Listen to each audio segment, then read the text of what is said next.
Assalamualaikum warahmatullahi wabarakatuh. Salam sejahtera buat seluruh rakyat Malaysia. Hari ini kita digemparkan dengan skandal kapal Literal Combatant Ship ataupun LCS di mana 6 bilion wang rakyat telah dibelanjakan namun kapal tak siap. Di mana puncanya? Sama-sama kita saksikan. Apabila Pakatan Harapan mengatakan isu keuangan Boston Naval Shipyard ataupun BNS antara punca kelewatan kapal LCS siap, admin Najib Razak siap upkan 2 post berserta graf untuk buktikan hujah Pakatan Harapan tak betul. Jom sama-sama kita lawan hujah admin Najib dengan fakta yang jelas. Semua hujah kita akan sertakan dengan bukti. Kenapa kapal tak siap? PH yang jadi punca atau Bosted yang bermasalah? Apa hujah Pakatan Harapan? Pemimpin Pakatan Harapan kata antara punca utama adalah isu keuangan Bosted Naval Shipyard. Apa hujah Najib? Pakatan Harapan tipu sebab BNS tiada masalah ekonomi pun. Buktinya, graf keuangan Bosted. Habis tu, apa puncanya? Najib kata, projek lambat sebab PH yang stop kerja. Buktinya, kerja stop pada tahun 2018 lepas PH ambil alih tahun 2018. Namun, persoalannya hari ini, siapa yang betul dan siapa yang salah? Projek terhenti sebab masalah keuangan BNS atau sebab PH ambil alih? Ikut laporan daripada Jawatan Kuasa Kira-kira Wang Negara, projek ini tergendala antara sebab BNS ada masalah keuangan, masalah kemampuan keuangan yang cukup kritikal. Apa isu dengan BNS? Laporan PAC dibentangkan yang BNS catat kerugian pada tahun 2015, 2016 dan 2018. Kerugian terkumpul adalah 612 juta. Jadi, apa kesannya? Pertama, NBS tak mampu bayar France Naval Group ataupun NG.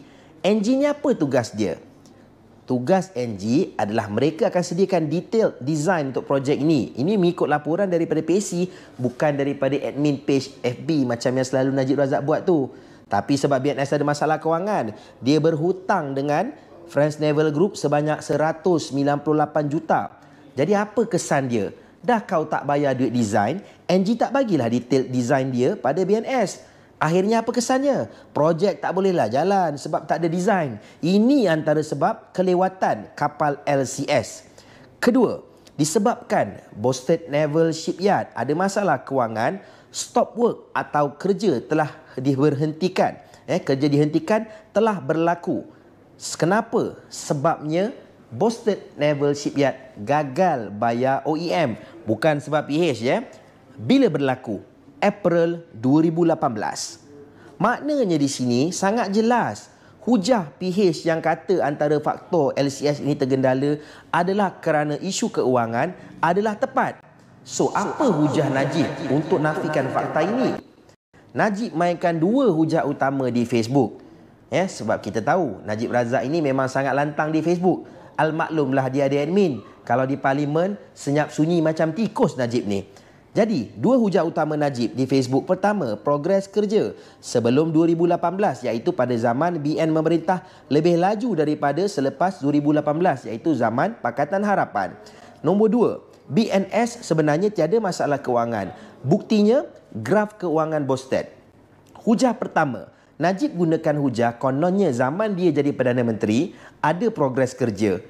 Jadi, bila masuk 2018, kerja terhenti. Kebetulan pula Pakatan Harapan ambil alih pada tahun 2018. Cuma Najib lupa yang pilihan raya yang ke-14 berlaku pada 9 Mei 2018 dan hanya selepas beberapa minggu iaitu selepas lantikan menteri dilakukan oleh PH barulah bermulanya siasatan secara lebih mendalam ataupun audit forensik dijalankan terhadap projek LCS ini.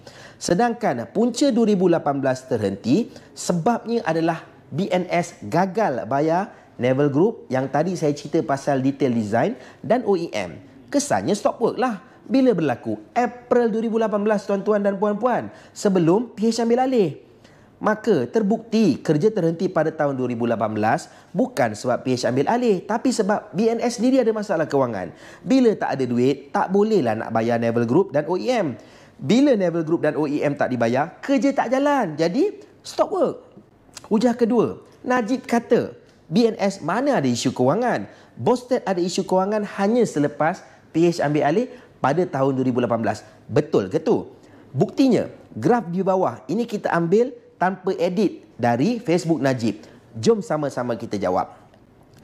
Macam mana Najib buktikan Bosted Naval Shipyard atau BNS tiada masalah kewangan? Najib tepek graf kewangan Bosted Holdings, cakap pasal BNS, tapi tepek graf BH.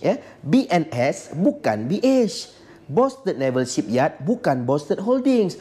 Bosted Naval Shipyard ini adalah anak syarikat kepada Bosted Holdings. Tapi bukan ke BNS anak syarikat Bosted Holdings? Kalau Bosted Holdings kukuh, BNS pun akan kukuh. Baik, jadi mari kita jawab. Kalau Najib nak ikut logik tu, kenapa kerajaan BN luluskan wang pendahuluan berjumlah 1.36 bilion kepada BNS dengan alasan BNS ada masalah kekangan keuangan? Sedangkan bila mengikut kepada Pekeliling Perbendaharaan, wang pendahuluan untuk mana-mana projek hanyalah 10% ataupun 25 juta ringgit.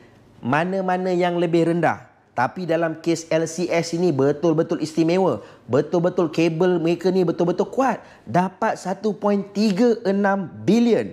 Itu pun kapal tak siap. Kenapa MOF di bawah Najib boleh bagi lebih banyak kepada BNS daripada yang ditetapkan oleh Pekeliling Perbendaharaan Kementerian Keuangan Malaysia? Kenapa pengecualian diberikan kepada BNS? Jawapannya, BNF diberikan pengecualian oleh MOF yang di bawah Najib sebab BNS ada masalah kekangan keuangan yang serius. Bukan setakat itu, kontrak yang dapat kelulusan MOF pada Mac 2011 hanya ditandatangani pada Julai 2014. Kenapa lewat? Kerana banyak siri rundingan diadakan serta beberapa pindaan kepada surat setuju terima asal ataupun SST yang dikeluarkan. Bila kita dapat projek, kita akan dapat NST. Jadi masalah dengan BNS ini kerana mereka ada terlalu banyak masalah dalaman, terutamanya melibatkan aspek keuangan, maka rundingan itu berjalan dengan panjang dan SST ini bertukar beberapa kali. Jadi untuk apa pindaan ini? Untuk memudah cara pembayaran wang pendahuluan kepada BNS. Wang pendahuluan yang mana? Yang tadi saya sebut maksimum 10% ataupun 25 juta yang mana lebih rendah. Tapi dalam kes BNS mereka dapat 1.36 bilion. Sekali lagi, kenapa sanggup tangguhkan tanda tangan kontrak selama 3 tahun lepas projek diluluskan hanya untuk mudahkan BNS terima wang pendahuluan? Kata BNS ada keuangan yang kukuh. Kepada Najib, pertama, kenapa bayar pendahuluan yang bertentangan dengan Pekeliling Perbendaharaan kepada BNS dengan alasan keuangan mereka? Nombor 2, kenapa sanggup lewatkan perjanjian sebab nak bayar pendahuluan? Mana pergi graf keuangan Bosted Holdings masa ni Najib? Dah hilang dah. Hujah Najib. Yang pertama, kononnya perkembangan projek ataupun progres terhenti sebab Pakatan Harapan ambil alih pada 2018, dah boleh kita bakul sampahkan. Najib Razak memang penipu. Yang seterusnya, terbukti keuangan Bosted Naval Shipyard merupakan salah satu punca utama kelewatan projek. Duit tak ada, tak bayar sub, berlaku stop work. Ini berlaku April 2018 sebelum Pakatan Harapan ambil alih. Nombor 2, hujah Najib. Kononnya Bosted Naval Shipyard tiada masalah kewangan itu mengarut. Pertama, dia tepek graf keuangan Bosted Holdings dan bukannya Bosted Naval Shipyard. Kedua, kalau BNS tak ada masalah keuangan, kenapa Kementerian Keuangan bawah Najib bagi pengecualian dengan bayar pendahuluan lebih tinggi dari Pekeliling MOF? Ini part 1 untuk Najib dan Barisan Nasional. Isu kewangan BNS dulu. Lepas ni kita pergi ke part seterusnya.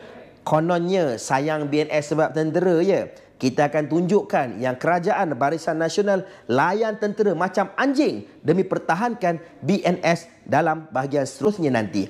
Jadi aku harap korang semua sudi untuk kongsi-kongsikan video ini kepada seluruh rakyat Malaysia supaya kita dapat capai lebih ramai penonton dan tahu yang mana selama ini usaha pembodohan rakyat dilakukan oleh Najib Razak. fakta yang jelas pun dia boleh selamba menipu. Ini kan pula yang sama-sama. Kepada Najib Razak, kepada Zaid Hamidi dan kepada Hishamuddin Hussein. 3 orang mak sakau ini, engkorang wajib dihukum atas pengkhianatan dan kecurangan yang dilakukan sehingga sanggup menggadaikan kedaulatan negara.